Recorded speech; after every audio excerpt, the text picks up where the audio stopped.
Soni kids TV. एक सुंदर जंगल के पास रामू नाम का एक गरीब लकड़हारा अपनी रोजी रोटी के लिए लकड़ी काटता था। वह ईमानदार और मेहनती था। एक दिन वह नदी के किनारे पेड़ काट रहा था। हे भगवान, आज दिन अच्छा जाए। सरिता ने कहा था कि घर में आटा खत्म हो गया है। कुछ ज्यादा लकड़ी काट लाऊंगा ताकि बाजार में बेच सकूं। रामू ने अपनी कुल्हाड़ी उठाई और काम में लग गया।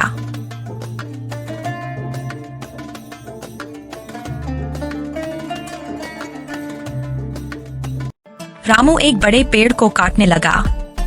अचानक उसकी कुल्हाड़ी हाथ से फिसलकर नदी में गिर गई। अरे नहीं, मेरी कुल्हाड़ी! ये तो मेरे जीने का साधन है। अब मैं क्या करूंगा? रामू दुखी होकर नदी के किनारे बैठ गया और रोने लगा। हे गंगा माई, अगर आप मेरी मदद कर सकती हैं, तो कृपया मेरी कुल्हाड़ी लौटा दें। रामू की सच्ची प्रार्थना सुनकर नदी से एक चमकती रोशनी प्रकट हुई। रामू, मैं गंगा माई हूँ। मैंने तुम्हारी प्रार्थना सुनी है। बताओ, मैं तुम्हारी कैसे मदद कर सकती हूँ? गंगा माई, मेरी कुल्हाड़ी नदी में गिर गई है। वह मेरी रोजी रोटी का एकमात्र साधन है। कृपया मेरी कुल्हाड़ी लौटा दें। गंगा माई ने नदी में डुबकी लगाई और एक सुनहरी कुल्हाड़ी लेकर बाहर आई। क्या ये तुम्हारी कुल्हाड़ी है?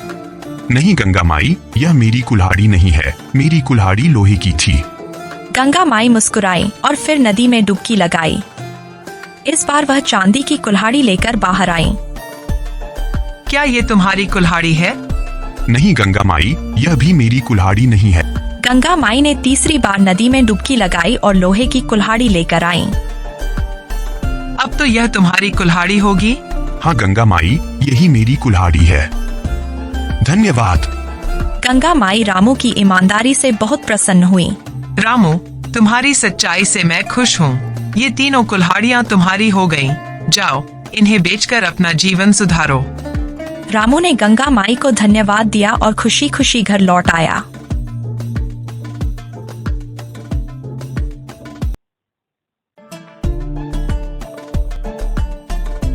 रामू घर पहुंचा और अपनी पत्नी सरिता को पूरी बात बताई। देखो सरिता, गंगा माई ने मेरी ईमानदारी के बदले मुझे 3 कुल्हाड़ियाँ दी है। भगवान सच में ईमानदारी का फल देते हैं। अब हम अपनी गरीबी दूर कर सकेंगे। रामू तीनों कुल्हाड़ियों को बेचने के लिए बाजार गया। वहां उसने गांव के मुखिया धनिया से मुलाकात की। रामू, यह सब कैसे हुआ? तुम्हारे पास यह कीमती कुल्हाड़ियाँ कहाँ से आईं? रामू ने पूरी कहानी सुनाई। धनिया ने रामू की ईमानदारी की प्रशंसा की। रामू, तुमने जो किया वह सच में काबिले तारीफ है। लेकिन पास खड़े व्यापारी बिरजू ने यह सब सुना और मन ही मन ईर्ष्या करने लगा। अगर मैं नदी में अपनी कुल्हाड़ी फेंक दूं, तो शायद मुझे भी ऐसी कीमती कुल्हाड़ियाँ मिल जाएं। बिरजू ने रामू की नकल करते हुए अपनी कुल्हाड़ी जानबूझकर नदी में गिरा दी और जोर जोर से रोने लगा।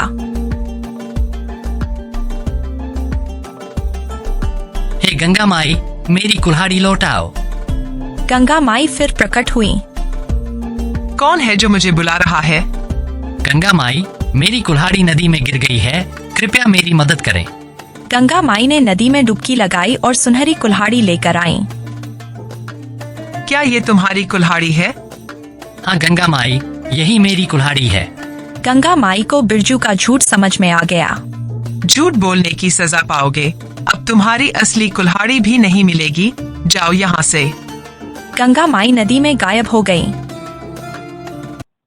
राजा विक्रम को रामू और बिरजू की घटना के बारे में पता चला।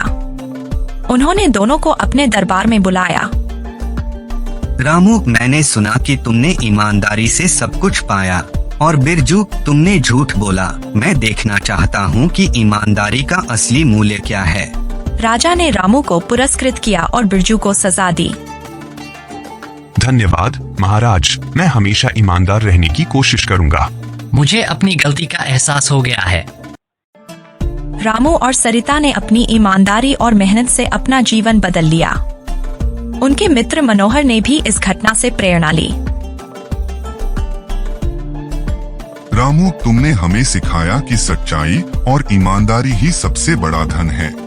रामू और सरिता ने खुशी खुशी अपना जीवन बिताया। ईमानदारी का फल हमेशा मीठा होता है। झूठ बोलने से केवल अपमान और हानि ही होती है।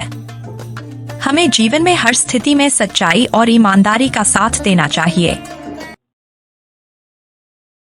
Like and subscribe.